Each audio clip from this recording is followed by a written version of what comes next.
Okay, so I told you at the beginning of the day that Heather McGregor was detained or entertained somewhere else, but she's here with us. She is the CEO of the YWCA Toronto. Her very brief biography is on your package. But those of us who have the fortune of working with her and being with her as a leader could not be luckier to be in her presence. Here is Heather.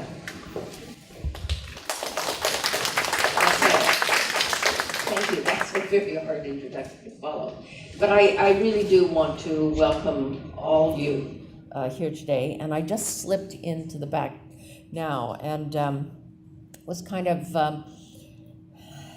understood all of the things that I've heard about life skills over the years that I've been at the YWCA, and realize just how moving the life skills program has been for so many thousands of people here at the YWCA, and how perfect it is as a program that that we're so supportive of, and how it fits in so much with all of the other things that we do.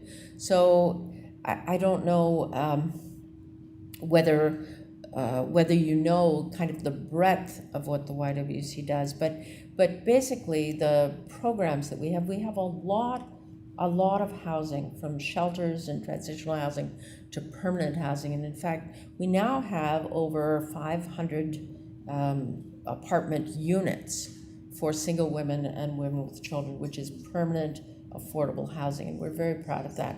We have 3 shelters. We have a number of employment programs. At last count, I think it was 9, which targeted various women in various particular situations. We have a girls' center, we have a girls' camp, we have 2 child cares, and I think that running through all of those programs are the values and the spirit of the life skills model. And I see that every day in my work. And thank the staff, and thank you who have participated in this program and have spread the word of this model. So have a great morning and welcome to the YWCA. Thank you. And I believe, Ian, and are you guys ready? Or? Well, I have to tell you a little bit about how this happened. You've seen that, and in your packages there is a little bit about where we think that life skills could actually go. What are some of the options that may be available for us, for those of us who have invested not just time but money into becoming life skills coaches? And one of the areas where I think there may be possibilities for us, or I believe there are possibilities, it's returning to the creative problem-solving model, which is really the core, is like the anchor that holds life skills training and life skills learning together. So this year I went to Buffalo to the conference that is hosted by the Creative Training Institute. And there I met Anna and Ian, who were facilitators. And I didn't know that such a thing existed, but it turns out that there is a master's in creativity. Talk about this. Do a master in creativity.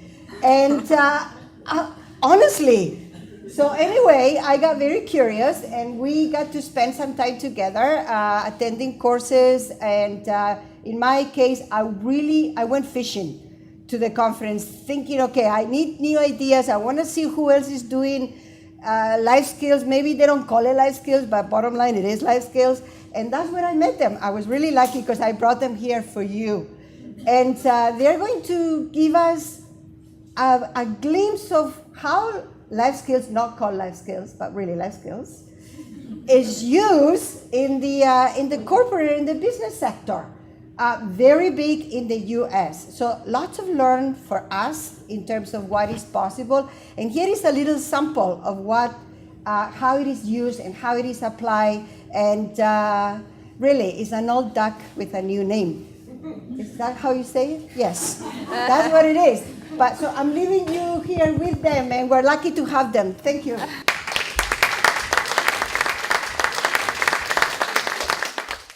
So thank you very much for the invitation to come and the opportunity to get up and share with you folks a little bit about what it is that we do. And in keeping with the theme of the day, we're going to share a little bit about the evolution and some of the history of creative problem solving and delve into some of the stuff that's a little bit newer that perhaps, if you're familiar with creative problem solving already, we're going to touch on some of the new thinking skills that are emerging in the field. So we hope that you find a way to draw connections with life skills, with the stuff that you already do. And then we're going to have a little bit of a Q&A opportunity at the end. And of course, we'll be around on break and afterwards for some chit chat. So creative problem solving, evolution, and fundamentals. Much like creativity evolves from when you're a little child to as you grow up and you go to school and you become an adult and into the world, creative problem solving has evolved as well. Creative problem solving, you're in a situation and you can do a few things. One, you can panic. I'm not entirely certain that in life skills, panic is a good strategy for moving forward. Or you can have a plan. Creative problem solving is all about having a plan to tackle the unknown. So a bird's eye view over the next 45 or 50 minutes or so. You don't have to memorize this. We're just going to fly through really quickly a brief history of creative problem solving in a few minutes. We're going to talk about some of the changes from the model that I believe that you're familiar with, which is version 6.1. It's the six-step model of creative problem solving, and we're going to introduce something called the thinking skills model. We're going to talk about what's new in that model, of course, building on existing principles, and again, the similar processes in life skills that you can see perhaps translated to the world of creative problem solving. Building on existing principles, we're going to do a little bit of practice, a little bit of a debrief, and an opportunity to chit-chat. We're going to make this PowerPoint available through the YWCA, so everything that you see on the screen you're going to get to take with you. But before we start, I'm going to draw your attention to these numbers. 18%. 18% of us in any audience at any given time, 18% of us are paying attention. 25% of us are having some sort of fantasy or erotic thought. And the remaining 57% of us are doing what is called auditing or in and out thinking. What that means is you're kind of paying attention, but then you're thinking about what Liz said earlier on. You're thinking about what you're going to have for lunch. You got to pick up the kids later on. That's great. We all do it. What I ask is that if you have a thought that is not present in the moment, write it down so you don't forget, and then come back and pay attention. And one last thing is, unless you're a brain surgeon or a heart surgeon and you're expecting a call and you're going to have to answer your phone, we're going to ask that you keep your phones on silent. And if you have to take a call, step outside. Okay? Okay, so who we are and why are we here? My name is Ian Rosenfeld. I have a Master's of Science in Creativity, Innovation, and Change Leadership, and I work at a bank. But I'm not a banker. I'm not a banker. What I do at the bank is I consult with the HR world. I'm a knowledge translator, and I infuse my unique brand of stealth creativity and help bring up those that are around me. It is a challenge. It is a big challenge, but I'm up to the task. And this is... And I am Ana. I am from Mexico. And 2 years ago, I went to Buffalo to study creativity for 2 years. Because yes, you can go there and study creativity. It was a great journey. My big concentration in creativity because I worked for the faculty and I studied there for 2 years. I have a background in communication and I love visual thinking and of course creative thinking. And also I do digital work and digital marketing. And I love to be here and expressing my passion in creativity. So this is where Ana and I met in Buffalo, and we bring a unique and diverse perspective. So Ana's coming from Mexico. I live here in Toronto. We spent some time in the States together. We studied at the International Center for Studies in Creativity. I studied neuroscience. I work at a bank. Spent a lot of time in the outdoors, working with Toastmasters, in the Boy Scouts, and what that background brings is a unique perspective to how we lead our lives. with the work that Anna's done over the years around technology and in the field of graphic arts and facilitation and communication, brings a very unique perspective as well. So we think the two of us coming together, hopefully we can share something that you folks will be able to take away. And let's see what we got. Also, creative problem solving, which we're going to refer to as CPS. And what is CPS? Well, CPS, it's a very good question. Creative problem solving, actually, it's a model. As you know, this is like a map. Well, maybe you don't know, but we all the time have this problem solving process in our mind. It's natural. And actually, I think this process is like a cognitive map that can lead you to find new solutions. So we all the time are doing that. What is creative problem solving is because we need new thinking to solve something. Okay, they are the founders. This is the first one, Alex Osborne. It was an advertisement executive in BBDO in the 40s, 50s. And he developed this process, and actually he is the founder of the brainstorming. And then he teamed with Sid Barnes. He was a researcher in marketing, and they developed a master's program in creativity, by the way. And I'm gonna talk about the history. It's gonna be fast, just facts. In 1942, the challenge with that process was to have an explicit or defined creative process, because this was natural. They just developed like more steps to go through.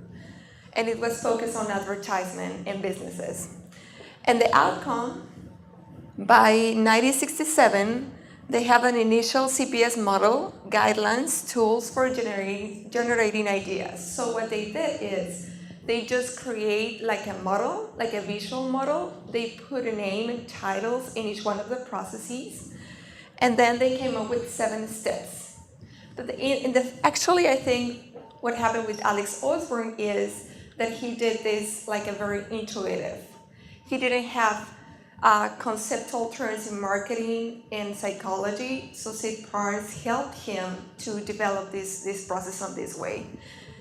And then, by 1963 in Buffalo, the challenge was a validated instructional program to develop creative talents. So the dream, Osborne's dreams, was to have people to go through this process and go through all the creative problem solving studies, and then go out and work on that for businesses and advertisement. And that happened. So the International Center for Studies in Creativity in Buffalo started like in 1963, the first program. And then the outcome for the process was the Creative Studies project started, and the CPS instructional materials came up. And by 1987, the need was to respond to key learning from Creative Studies project, and the outcome was the development and clustering of the 3 main components of the CPS. So they had 7, and then they clustered everything in three main processes. And by 1992, the challenge was to come up with a cognitive science, and they have a neutral style and a perspective approach to CPS and instructional task appraisal. And then the systematic way to the process and to process the results from task appraisal was needed, and the outcome was the integration of people, context, and desire, results into the CPS framework and the introduction of common accessible language and tools. So what is this? So there's a lot of words, so I'm going to show you visually how is this. Okay, and I'd actually see if I can stand over here and reduce the feedback a little bit. Better over here? Okay. Okay. So thank you, Anna. So there's a rich history of creative problem solving that goes back, based in advertising, and then it started to get into the academic world. So that's great. Now, I'd like to see by a show of hands, how many folks here have been trained in creative problem solving? I see a few hands. How many people here have solved a problem creatively in their lives before? Yeah, so everybody, right? So this is, it comes from the advertising world, it comes from the academic world, the stuff that the world that we've been involved with, but this is stuff that we do all the time. So you're gonna see and you're gonna hear things, And what I'd like you to do in the back of your mind is start to draw connections between what is it you're seeing and stuff that you guys do naturally. If you can make that connection, then you're going to find a way that you can find your way into the process. So this 6-step process, there's the 6 diamonds there. It's the best diagram that we could find. It's not great, but there's things on here that are like, okay, constructing opportunities, right? So with a problem that needs to be solved creatively is a problem that is not prescriptive. Hey, if my shoelace gets untied, I know that I need to tie it up. This is not a creative solution required, right? But when you look at life challenges, hey, wait a second, I lost my job and I'm getting kicked out of my apartment. Well, there's no one right way to deal with this challenge if somebody's got personal challenges, right? So you need to use creative thinking, and let's think of creativity as defined as something that is new and useful. So if creativity is something that is a creative product, is something that is new and useful, hey, wait a second, I lost my job and I need to come up with find a way to get a new job. Well, I need to think of a new way to do this. So that's a definition that we can use of creativity. Constructing opportunities, exploring data, what's going on, framing the problem. Wait, did I lose my job because I wasn't good at my job? Did I lose my job because I was overskilled or underskilled? You start to see how these things can fit in a little bit. Coming up with ideas, generating ideas, developing these solutions, because no idea is born fully cooked. Developing the solutions, building acceptance for the solution. Hey, if I want to get a job as a life skills coach, and I come here and I talk to Dolores, well, wait a second, I don't actually have any training in life skills. So how can I develop the approach and craft my presentation in such a way that perhaps I create an opportunity for myself? So this is the old version, the 6-step model. And what we've done is we've overlaid it on top of a new version called the thinking skills model of creative problem solving. So you can see constructing opportunities, exploring data, framing problems. These are part of the clarification stage of creative problem solving. Generating ideas is part of the transformation stage where you explore ideas and formulate new solutions. Building acceptance and developing solutions as part of the implementation stage. So creative problem solving is not just coming up with ideas, but creativity is about getting things done. And in the middle, we have something that's called approaching the task, but there's also something here called assessing the situation. So I'm going to leave this slide in 1 second, but what we want to demonstrate is that we got the old model with these diamonds here on top of the new model. Can I say something? Of course. Yes, what happened with this model is that they develop tools and they develop components, trying to say, okay, so maybe for you, when you're trying to solve a problem, your own problems, thank you. When you're trying to solve your own problems, sometimes you can get lost, right? And then you're gonna miss a lot of things about yourself when you're trying to see yourself. So when you go through this process, you're gonna be able to follow some steps. But that doesn't mean that you have to start in one of those, right? Actually, you can analyze, assessing the situation, you can analyze yourself or your problem, and then you can start in one of those, and you can move around. And what happened with this model, they create like, okay, maybe if you don't know how to assess a situation, I'm gonna give you a tool. So this is an activity you can use by yourself or you can use with a group of people, right? So they developed this. They give like it was more descriptive, a model with this one. And they came up with exploring and formulating. That is the base of the creativity, which is divergent and convergent thinking, and we're going to talk about this. And another thing is they change the 3 main stages. So when we're solving a problem in a creative way, we have to follow them, but that doesn't mean that we have to go through all of them. So that's why it's circular, right? Okay. So on this slide here, which is labeled the bottom, affective skills. And what we see is that on the previous slide, we've got things like exploring the vision, formulating challenges, exploring ideas and formulating solutions. And there's thinking skills that underpin all of this. The thinking skill that underpins assessing the situation is diagnostic thinking. What's going on right now? What's happening in this challenge? Thinking skills that underpin exploring the vision, visionary thinking. So I'd like to see with a show of hands, how many of us here have had a dream before, or vision, or a daydream? Congratulations, we've all engaged in visionary thinking. It's as simple as that. This is not new stuff. We're not introducing things that are new. This is types of thinking that we all do. But what we're showing and representing is that you can fit it into a framework or a process, and then you can guide your thinking in a way that perhaps you were unable to do before, or you can learn how to guide your thinking in a better way, or even yet, as a life skills coach, learning how to guide the thinking of the people that you're working with, the people that you have stewardship over. We might not have, everybody's got challenges, I got challenges, but people are coming to us as coaches, and they've got challenges that are very big to them. So if we can guide their thinking in such a way that helps them, I think I forget who it was, somebody said coaching from within, right? And listening. You listen to what other people are saying, and you can guide them through elements of the process without saying, this is the process that we're going to do. You just have to listen to the kinds of thinking that they're engaging. So I'm going to actually flip forward to the affective skills. This is easier, instead of talking about thinking skills, things that we all do. So I mentioned dreaming. When it comes to formulating challenges, that's sensing gaps. That's strategic thinking, sensing gaps. Hey, wait a second, I'm here and I need to be there. What are all the things that I need to do in order to get across this gap? I want to go on vacation. I need to get a job. Okay, well, if I need to get a job, wait a second, like I don't have clothes for a job interview. I don't have a resume. I don't have a LinkedIn profile. I'm not even sure what it is that I want to do, but I know I need to get there and I'm here. When it comes to exploring ideas, that's playfulness, right? So ideational thinking, playfulness. See, this is something that we all do. And if you've got kids, I mean, they do it all the time. They're always playful, come up with ideas like crazy.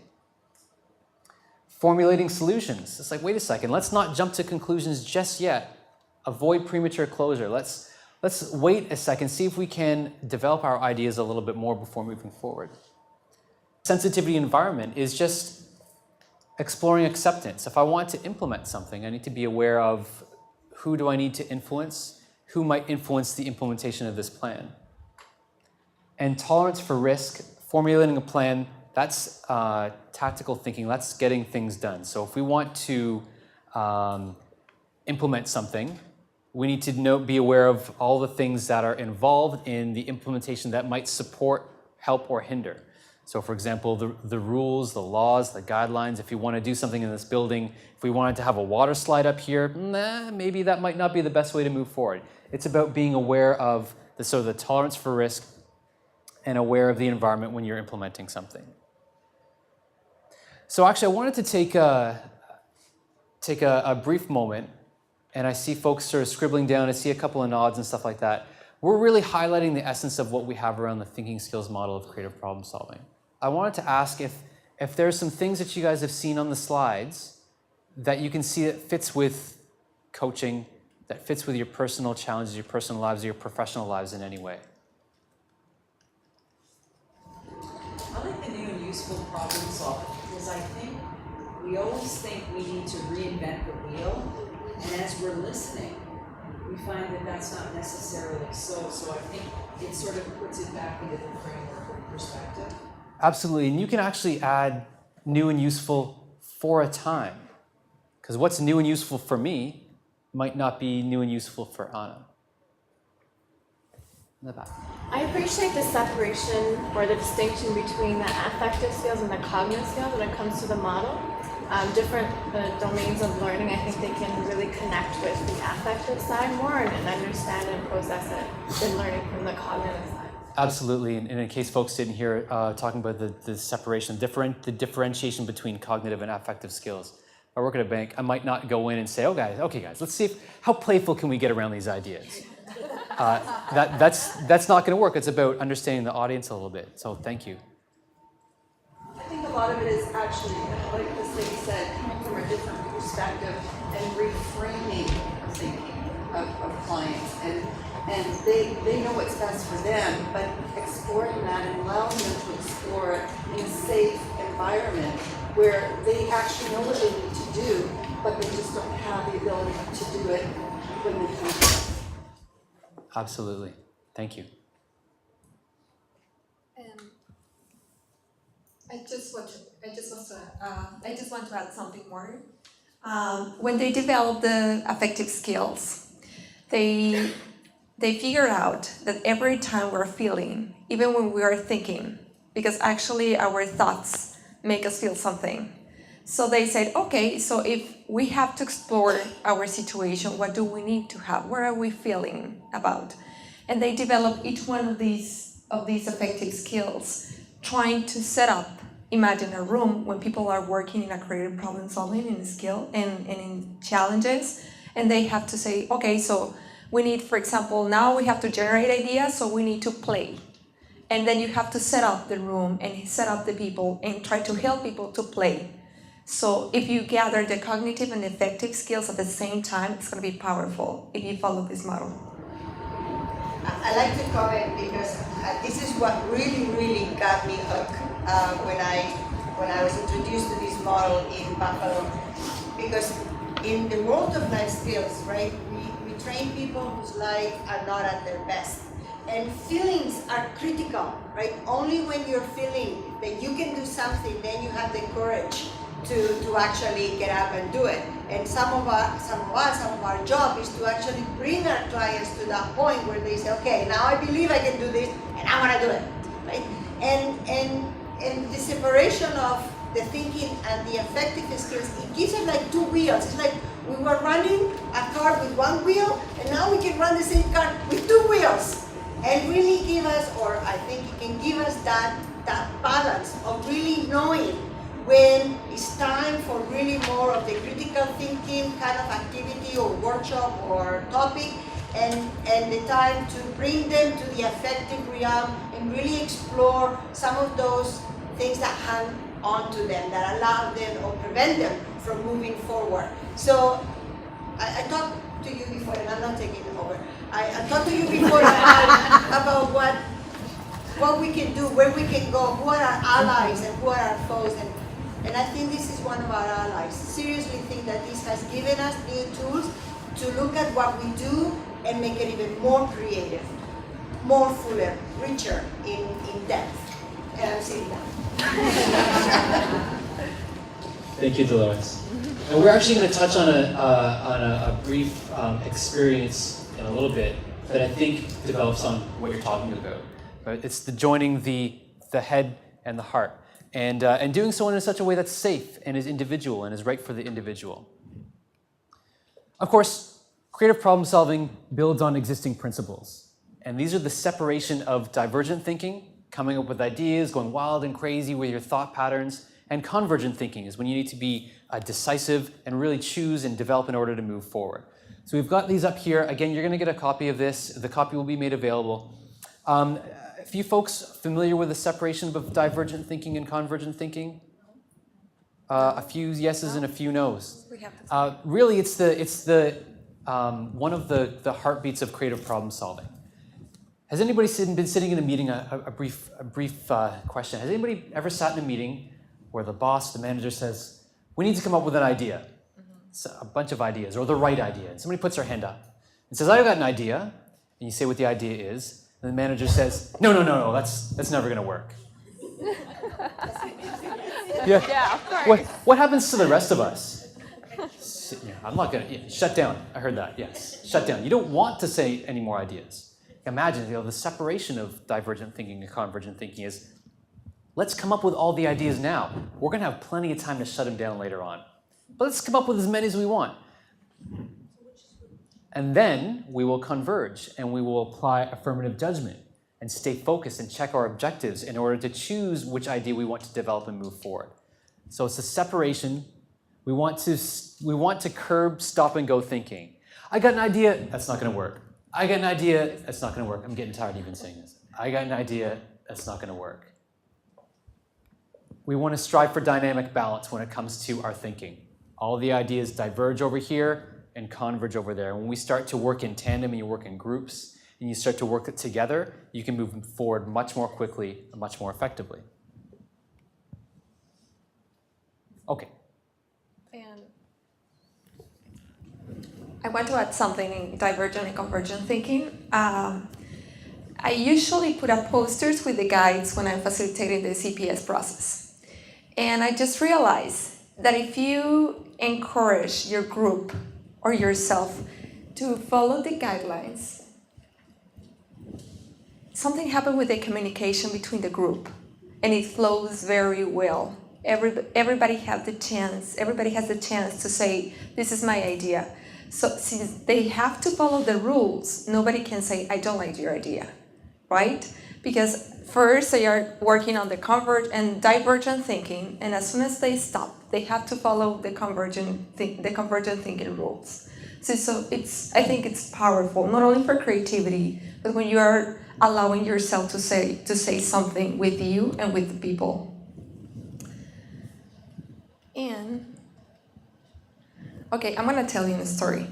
When I just started the master's program in creativity, the first time I experienced the CPS process, I said, this is too cognitive for me. Maybe it was my culture or what was my style, I don't know. But the thing is, how can I solve my own problems if I have to go through all these process? And I'm not gonna be maybe in front of everybody saying my challenges and how can I solve it. And I found that one of the powerful things of this model is assessing the situation. We need to spend a lot of time trying to understand our challenges and understand ourselves. And this model has like tons of tools trying to assess the situation. What is assessing the situation? It's not just about identifying information relevant to the problem. It's about getting information that will help you decide which part of the process will be the most effective when starting your problem solving, right? And then I said, but what happened with the things I'm feeling? And then I remember my teacher told me, well, you have to go through the cognitive process, which is the diagnostic thinking. So when you're making a decision, you have to go through this. Every time you have to look at all the options you have, and then you have to converge and make a decision. And then I said, yes, but I'm feeling a lot of things when I'm talking about my challenges, and I get emotional about that. And then he told me, so this is mindfulness. So you are being aware of your challenge and what are you feeling and your hunches and all the sensations. And that also, it's part of your challenge. And diagnostic thinking is supported by this affective skill, and mindfulness bringing awareness to current experience, attending thoughts, feelings, and sensations relative to the present situation by regulating the focus of attention. So actually, this is one of the main differences between the last model and this one. This one recognizes that you're feeling something, that you have something more than the cognitive and your rational thinking. And the mindfulness is based on curiosity. And I'm sure when you were a child and you had something new in your mind and your hands, you start that exploratory behavior. That's what you need when you're trying to see yourself or when you're trying to challenge or solve your own problems. And this is wanting to know more, being inquisitive, I don't know how to say that word. Inquisitive, which means engaging in exploratory behavior. So this is your turn. Thank you. So I'm going to ask everybody to pull out a fresh piece of paper in your journal, on the back of the sheet, on the back of the binder. We're going to take the opportunity to do a little bit of reflection. And we're going to engage your curiosity and exploratory behavior. So what I'd like you to do is think of a personal or professional challenge that you have going on at the moment. This is for your eyes only. This is not to share with anybody. This is just an opportunity to do a little bit of reflection. Think of something that's going on in your life, something that you've been worrying about or something that you have upcoming perhaps. And you're not really sure what it is that you're going to do about it, or you're not sure where you're going to go. It's an open-ended challenge with a lot of possibility. Write it down on the page, something that reminds you.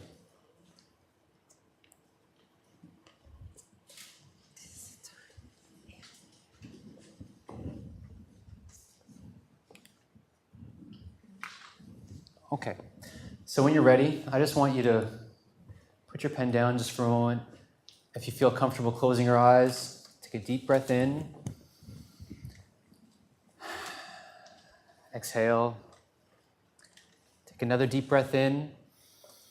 Just clear your mind for the moment. And exhale. And what I'm going to do is guide you through a series of questions. There are no right or wrong answers. This is your challenge. And when you have things pop into your mind, you can write them down on your paper in a mind map, a bullet point. You can draw pictures, figures, diagram. Capture your thoughts in any way that you like. So take another deep breath in and think about your challenge. So with the challenge that faces you, what are all the facts? What are all the things that you know about this challenge? Just start journaling at any point in time.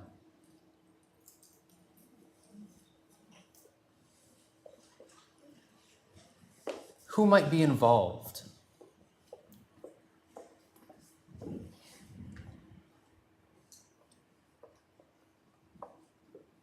When did this challenge first come to mind? Is it something that's been sitting with you for a number of years, months, weeks? Is it brand new? Did it crop up today?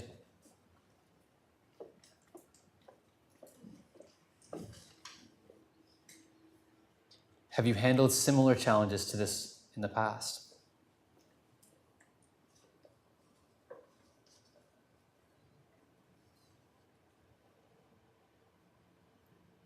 Take a deep breath in. Relax. Why is this a challenge for you?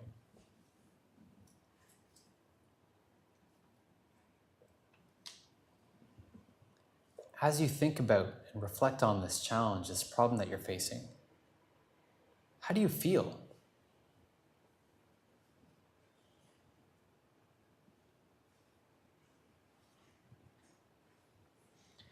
What excites you about this challenge or this problem?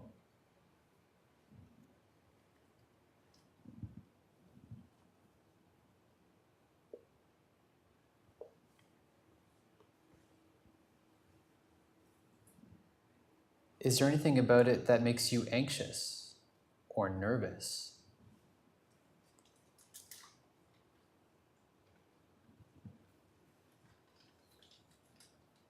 I want you to pay a special attention to your body when I'm asking you these questions.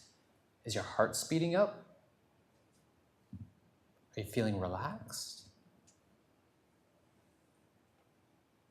Is your breath speeding up as well? Are you breathing? Are you getting more excited? What's your emotional state as you think about this challenge?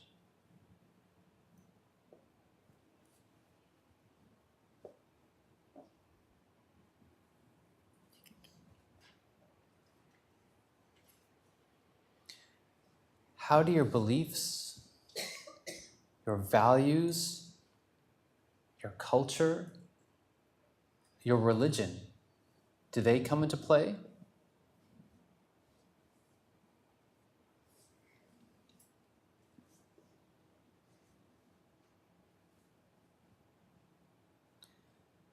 And as you reflect on this question, what are other things that you notice? Who comes to mind?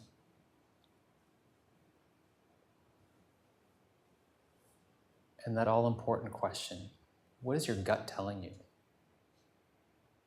What is your instinct telling you?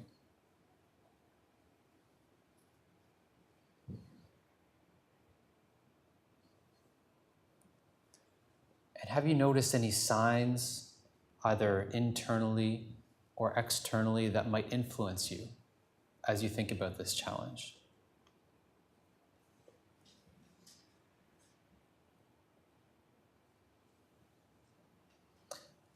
I'm going to give you another minute or so to finish up your thoughts for now.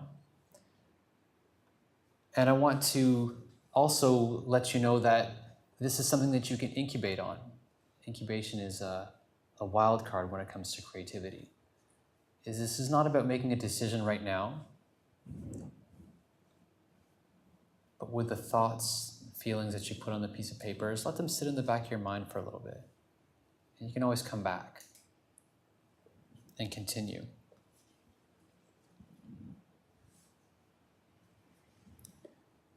Give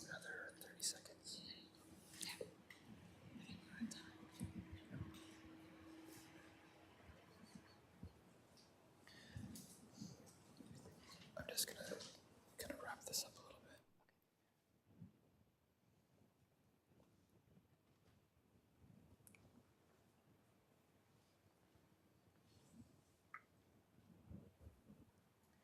And as you finish writing up, I'm going to ask you to, when you're ready, to put your pens down and bring your attention back to the room, back to the moment.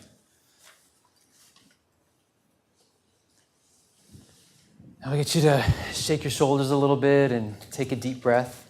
I saw a lot of scribbling and a lot of closed eyes, and thank you for allowing me to guide you through that.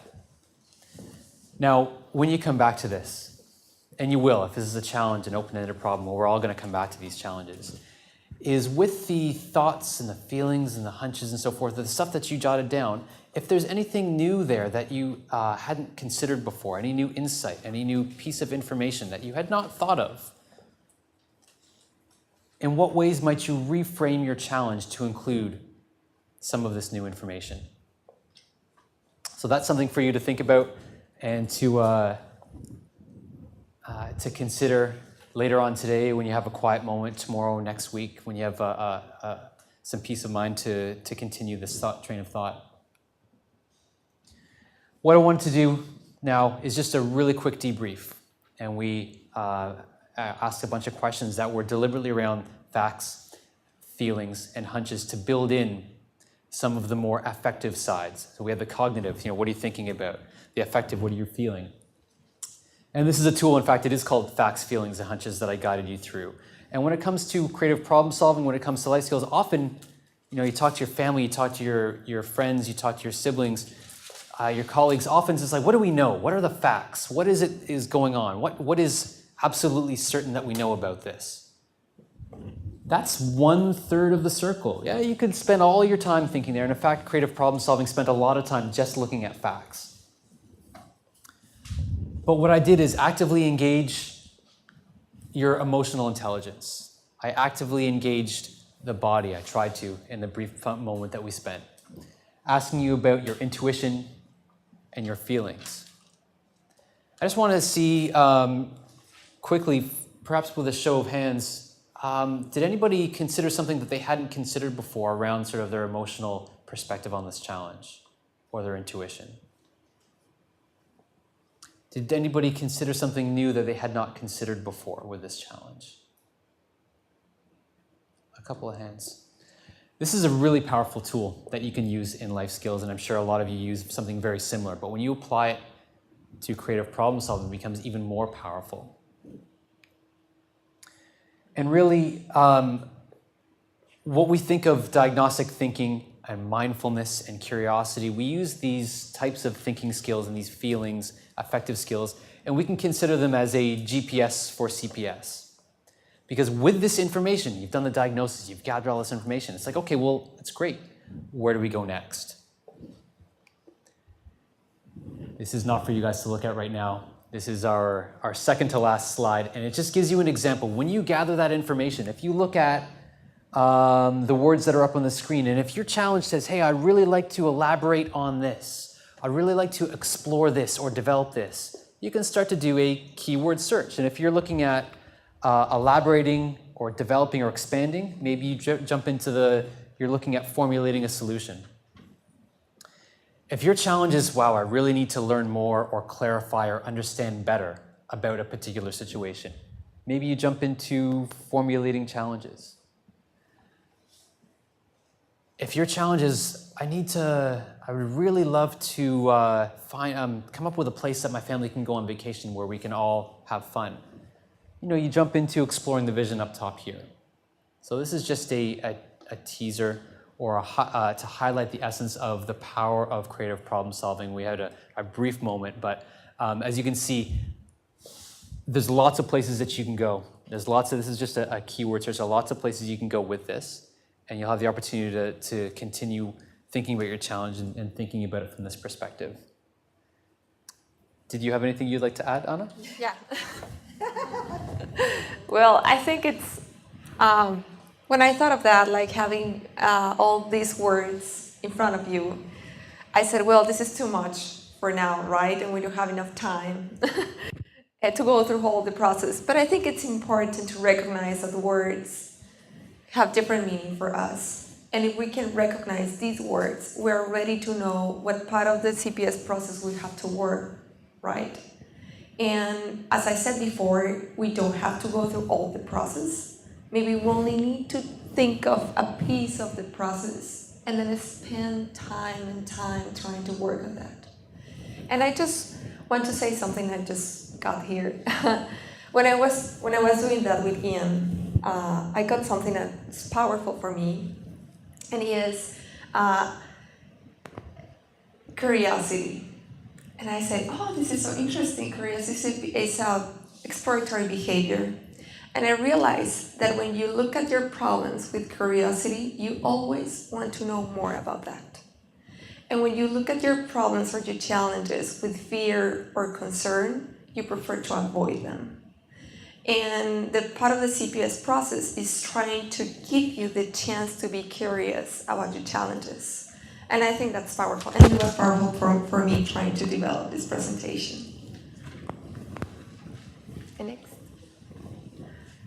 So that brings us to the end of our allotted segment, and we could spend hours, days playing with exercises and sharing and developing and growing. And in fact, we've spent years studying this stuff, so there's plenty to cover. We include our email addresses here. If you have any questions, feel free to reach out to us. And we want to take the opportunity, if there's any questions, comments, connections that you'd like to share with us or with the rest of the audience. Question, and this is placed for a little bit, and you're talking about personal and professional challenge. How do we engage without losing people? And I have to be honest with you, when you said PowerPoint, I went, oh no, I've had 2 hours sleep and I don't know if I can handle it. However, having said that, I think you were engaging in the sense that you do have chemistry, the two of you, so you were able to one-off each other and make it interesting, because let's be honest, PowerPoint is PowerPoint, right? I mean, some of us are technical geniuses and some of us are not. So how do we engage just the individual, maybe, perhaps, without a group in the same format, without losing them, using what your model is suggesting? That's my question. So creative problem solving, the value of creative problem solving is really based in the choice of language and the language that we use. It's also really important to base it in establishing psychological safety with the individual. So this is a side-by-side conversation, not a I'm right, you're wrong. When you start to follow elements of the divergent and convergent thinking guidelines, it's like, hey, we're gonna have plenty of time to talk about why this might not work. So let's talk about possibility thinking right now and engage that. And in fact, along these lines, I was talking to a friend of mine, and it was a brief story about how I do this in one-on-one. And this is a friend that I've known for a many number of years, since we were teenagers. And I was thinking about how am I using creative studies now? I mean, I work at a bank and I don't do this professionally for a living, but what is it that I'm doing? And she said, can I tell you what I see? Yeah, please. And she knows me very well. And she said, in the old world, when I had a challenge, you tried to solve my challenge for me. Oh, Terry, you just got to do this. You just got to do this. And I said, okay. And she said, and now you give me the tools and enable me to come up with my own solutions. And I thought that was a very touching and a powerful thing. And what it is rooted in is asking questions, is changing the word, removing the word can't, and replacing it with how might we? What are all the ways that? In what ways might I? Putting a question mark at the end of a sentence really engages the individual, gets them thinking in a particular way. Can I add something? Fish, correct? Yes. And I just want to add something. When you are asking questions and then you have to come up with answers, try to use divergent and convergent thinking separately, right? Because that's the way that not that you have to think, but you're gonna come up with more options.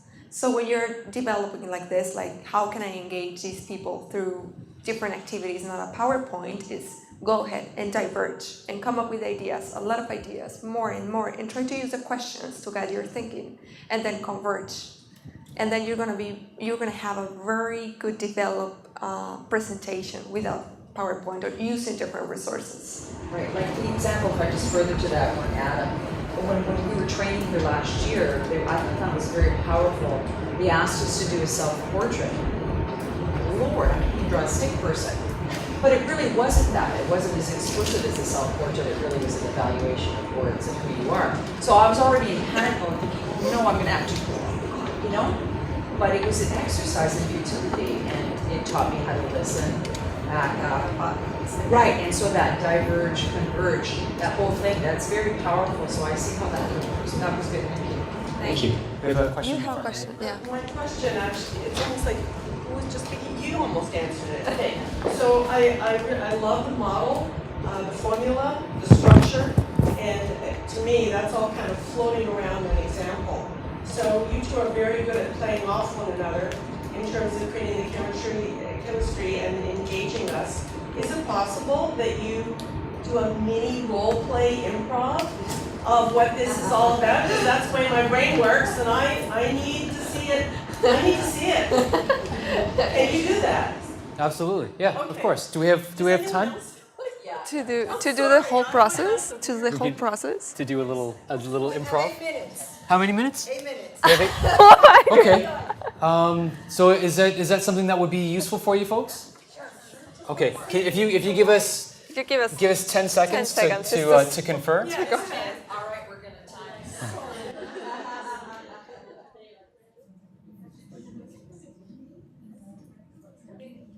So, with our many moments of preparation, we'll see how this goes. I'm gonna play coach, and Anna is gonna come with a problem. And let's pull some chairs just to, yeah. and we'll see if we can model this in model some aspects, some elements, some of the behaviors of creative problem solving in such a way that gives you folks an idea of how it might work. Well, this is my challenge. I need to get a full-time job, right? I just finished my master's degree in creativity, and one of the requirements of the visa is to try to get a full-time job for 2 years. And I have had several opportunities, but I need to pick one of those, and I struggle with that. Okay, Anna, you say you're struggling with this. What are some of the things that are stopping you from getting a job right now? Well, I really want to focus my career in the things that I want, and I think these opportunities I have are not going to go there or are not going to tackle what I really want. But they are good. But I'm struggling trying to make a decision between if I really just want to get money, or if I want to get experience, or if I really want to take those, or just do my own, or to develop my own way. So a few things actually that I heard you say. What is it you want? And you talked a little bit about money and a little bit of experience. But what are the things that really drive you, that you're really passionate about?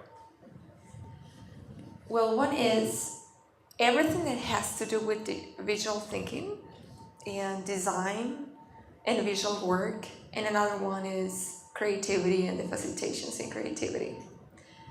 And I think they are good. I mean, the opportunities I have here, but I don't see myself doing that. And I'm gonna be able to develop one of these things I want, but not all of them. Okay, so you're talking about visual thinking and visual skills, and so you've got this background with your master's, and you've got these guidelines visa guidelines in order to stay in the country. So what I'd like to do is ask you, in your current situation, who else do you know that's working on things around visual skills and graphic facilitation? I'd like to think about the people that you know, the environments that you work with, and organizations that you're already affiliated with. Is there anybody that works in that space? Well, I haven't thought of that. And actually I haven't asked those questions to these opportunities I already have with these people. And I think that's a good idea. I haven't thought of all these things, and I think maybe I have to consider not only the aspects of my career, or what they are gonna give me if I work with them in terms of money, then maybe I can find more opportunities there, not only that experience or the money.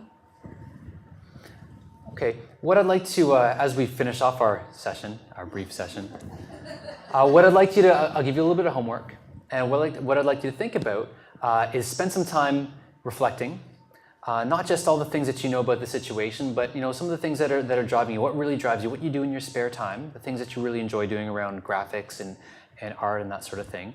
And as you think about getting a job, instead of trying to think about getting a job as a professional facilitator or whatever, is think in what are all the ways that you might engage your passion and go a different avenue towards finding this route, towards finding your goal.